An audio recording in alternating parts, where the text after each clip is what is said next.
नमस्कार दोस्तों, कैसे हो आप सभी। हेलो, नमस्ते सभी को। स्वागत है आपका अपने यूट्यूब चैनल जीके पॉइंट में। और आज हम करने वाले हैं हिंदी का अगला टॉपिक, वाक्य रचना। आज हम पढ़ने वाले हैं दोस्तों वाक्य रचना के बारे में। वाक्य रचना, सबसे पहले वाक्य कहते किसे हैं? वाक्य शब्दों के सार्थक संघात को वाक्य कहते हैं, या जो मतलब शब्दों का सार्थक अर्थ निकले उसको हम क्या बोलते हैं? वाक्य बोलते हैं। वाक्य जैसे बच्चे खेल रहे हैं, ये एक पूरा वाक्य हो गया हमारा। शब्द एक ही होता है, जैसे बच्चे, ये हमारा अर्थ शब्द एक होता है और वाक्य में हमारा पूरा सेंटेंस को शामिल किया जाता है। वाक्य के 3 भेद होते हैं। कौन कौन से होते हैं वाक्य के 3 भेद? देखते हैं दोस्तों।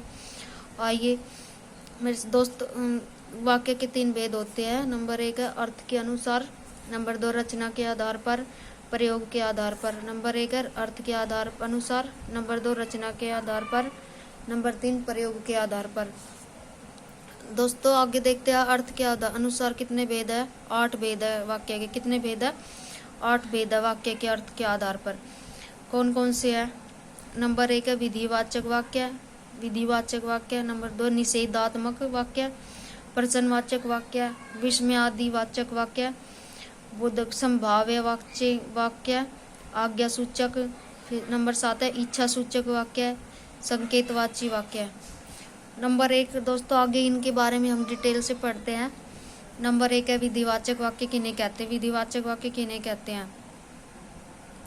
विधिवाचक किन्हें कहते हैं? सामान्यतः वाक्य या स्वीकारात्मक वाक्य। कौन सा विधिवाचक, कौन से वाक्य को बोलते हैं? सामान्य वाक्य को हम, या फिर इसको बोल देंगे स्वीकारात्मक वाक्य को। जैसे बच्चे खेल रहे हैं, बच्चे शोर मचा रहे हैं, ये सामान्य वाक्य है दोस्तों। फिर हमारा निषेधात्मक वाक्य है। निषेधात्मक मतलब कि जिसका विरोध हो रहा, नकारात्मकता का बोध हो जिसमें, उसको हम क्या बोलेंगे? निषेधात्मक वाक्य। जहाँ नकारात्मकता का बोध हो उसे कहते हैं निषेधात्मक। मतलब नहीं का यूज ज़्यादा होता है, जैसे छात्र ठीक से नहीं पढ़ रहे, नहीं खेल, वह खाना नहीं खा रहा, वह अब तक घर नहीं आया, ऐसे वाक्य क्या है? निषेधात्मक वाक्य। फिर हमारा तीसरा प्रश्नवाचक वाक्य। प्रश्नवाचक वाक्य में जो प्रश्न पूछे जाए, जिसमें जैसे आपने खाना खाया, क्या आप क्या कर रहे हो, ये सब क्या है? प्रश्नवाचक वाक्य, जिसमें प्रश्न पूछने का भाव होना चाहिए। क्या होना चाहिए इस प्रश्नवाचक वाक्य में? प्रश्न पूछने का भाव होना चाहिए। दोस्तों ध्यान रखना, क्या लगाने से प्रश्नवाचक वाक्य नहीं बनता सारे सेंटेंस में। फिर नंबर 4 विस्मयादिबोधक। विस्मयादिबोधक किन्हें कहते हैं? जिसमें आश्चर्य की बात हो। विस्मयादिबोधक आश्चर्य की बात हो। जैसे उदाहरण से समझते हैं, जैसे अरे गजब हो गया, वाह क्या बात है, ये सब क्या है? विस्मयादिबोधक है, विस्मयादिबोधक है। फिर है 5वां संभाव्यवाची वाक्य। क्या है संभाव्यवाची वाक्य?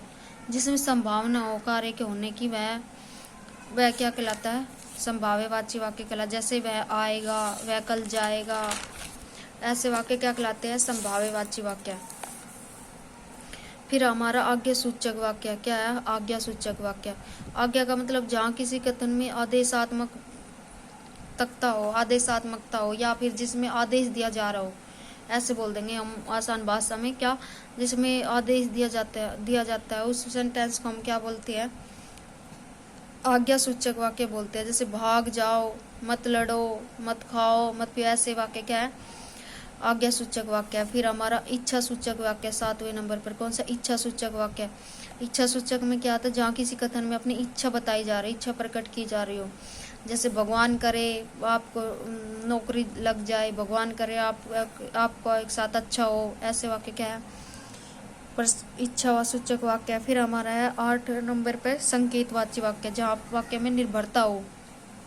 संकेतवाची वाक्य को दोस्तों ध्यान से समझना, मतलब इसमें दो चीज़ों को मिलाया जाता है। जैसे जहाँ वाक्य में निर्भरता हो, अर्थात एक कथन दूसरे कथन पर निर्भर हो। मतलब अगर एक कथन है तो दूसरा कथन तभी पूरा होगा तब पहले का एक कथन होगा। जैसे कि वह आएगा तो मैं जाऊंगा, ऐसे ये कथन क्या कहलाते हैं? हमारे संकेतवाची कहलाते हैं। फिर हमारा रचना के अनुसार वाक्य के भेद। कितने भेद है? रचना के अनुसार वाक्य के कितने भेद है? 3 भेद है। नंबर 1 कौन सा? सरल वाक्य। सरल वाक्य में कौन सा? सरल वाक्य में विधेय एक और उद्देश्य से अधिक हो। क्या हो सरल वाक्य में, विधेय तो एक हो और उद्देश्य अधिक हो। विधेय का मतलब जो देखो इसमें जैसे उदाहरण से समझते हैं, मैं अपने मित्रों के साथ स्कूल जा रहा हूँ, तो इसमें मैं क्या है दोस्तों, विधेय है। इसमें मैं क्या है, विधेय है। और अपने मित्रों के साथ स्कूल जा रहा हूँ, ये सब क्या, ये स्कूल जा रहा हूँ क्या है, उद्देश्य है। तो सरल वाक्य किसे कहते हैं, जिसमें विधेय एक और उद्देश्य अधिक हो, इनको बोलते हैं हम सरल वाक्य। फिर हमारा संयुक्त वाक्य नंबर 2 पे कौन सा, संयुक्त वाक्य। संयुक्त वाक्य का मतलब विधेय और उद्देश्य एक से अधिक हो। क्या हो, विधेय और उद्देश्य एक से अधिक होने चाहिए इसमें हमारे। संयुक्त वाक्य प्राय और किंतु, लेकिन, परंतु ऐसे वर्ड यूज किए जाते हैं संयुक्त वाक्य में। जैसे मैं स्कूल जा रही थी और मेरा भाई खेल रहा था। क्या है, मैं स्कूल जा रही थी और मेरा भाई खेल रहा था। इसमें देखो दो उद्देश्य हो गए, स्कूल जा रही थी, भाई खेल रहा था। क्या विधेय विधेय भी दो हो गए, मेरा और मैं। इसमें दो विधेय हो गए, दो उद्देश्य हो गए। ऐसे वाक्य क्या बोलते हैं, संयुक्त वाक्य। फिर हमारे तीसरे नंबर पर मिश्रित वाक्य। मिश्रित वाक्य दोस्तों, कथन में एक उद्देश्य और उससे संबंधित कई विधेय हो। दोस्तों इस पॉइंट को ध्यान रखना। मिश्रित वाक्य, कथन में एक उद्देश्य और उससे संबंधित कई विधेय हो। एक उद्देश्य और उससे संबंधित कई विधेय होने चाहिए, ठीक है। कथन में उसमें क्या था, इसमें सरल वाक्य में क्या था, विधेय एक था और उद्देश्य अधिक थे। और इसमें क्या है, इसमें उद्देश्य एक है और कथन और विधेय कई है, उससे संबंधित विधेय कई है। जैसे ही बरसात हुई पक्षी नाचने लगे, जैसे वैसे, ये सब क्या है, विधेय इसमें होता है। जैसे ही बरसात हुई पक्षी नाचने लगे। देख लो दोस्तों, इसमें जैसे ही क्या आ गया, जैसे ही। अगर मतलब जैसे ही बरसात हुई, अगर बरसात नहीं होती तो पक्षी नहीं नाचते। उद्देश्य क्या है, नाचना। और जैसे ही एक उद्देश्य और उससे संबंधित कई विधेय है। जैसे ही बरसात हुई, ये विधेय क्या होगा, जैसे ही। जैसे वैसे शब्द इसमें क्या होते हैं, मिश्रित वाक्य में विधेय। इसको ध्यान रखना, मिश्रित वाक्य में जैसे वैसे वर्ड यूज ज़्यादा होते हैं। फिर हमारा प्रयोग के आधार पर, किसके आधार पर, प्रयोग के अनुसार। प्रयोग के अनुसार कितने भेद है, 3 भेद है। प्रयोग के अनुसार कितने भेद है, 3 भेद है। कौन कौन से, कृतवाच्य, नंबर 2 पे कर्मवाच्य, फिर नंबर 3 है भाववाच्य। नंबर 1 कृतवाच्य, नंबर 2 कर्मवाच्य, नंबर 3 भाववाच्य। नंबर 1 कृतवाच्य कौन सा है, कृतवाच्य कर्ता प्रधान हो, जिसमें कृतवाच्य मतलब कर्ता पर ही बोझ पड़े या फिर कर्ता पर भार पड़े। कर्ता प्रधान हो, भार करने वाले पर पड़े, मतलब जो काम कर रहा है उस पर भार पड़े। जैसे अध्यापक हिंदी पढ़ा रहा है, इसमें कृतवाच्य है। मान लो ये हमारा अध्यापक हिंदी पढ़ा रहा है, तो इसमें कृतवाचक क्या हुआ, अध्यापक। अध्यापक पर ज़्यादा जोर दिया जा रहा है दोस्तों, इसमें अध्यापक हिंदी पढ़ा रहा है, ये हो गया हमारा कृतवाच्य। जैसे हम कर्ता प्रधान हो, जिसमें कर्ता प्रधान हो। फिर हमारा दूसरा नंबर पर कर्मवाच्य।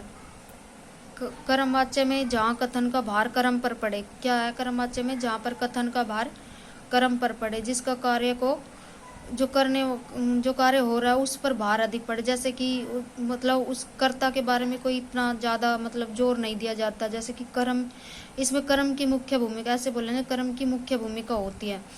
जैसे कि अध्यापक द्वारा पुस्तकें पढ़ाई जा रही है, अध्यापक द्वारा पुस्तक पढ़ाई जा रही है, अध्यापक द्वारा हिंदी पढ़ाई जा रही है।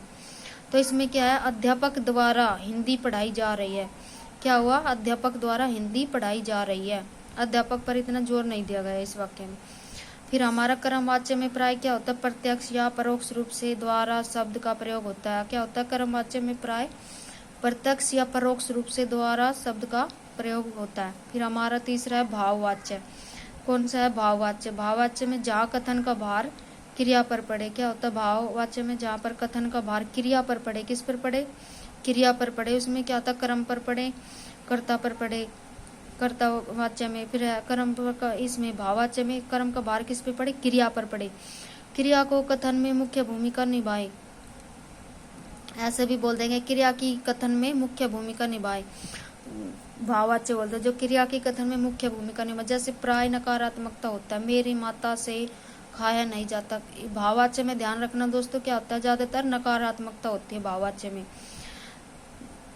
दोस्तों आज के लिए इतना ही, धन्यवाद। अगर मेरी वीडियो पसंद आए तो प्लीज़ सब्सक्राइब माय चैनल।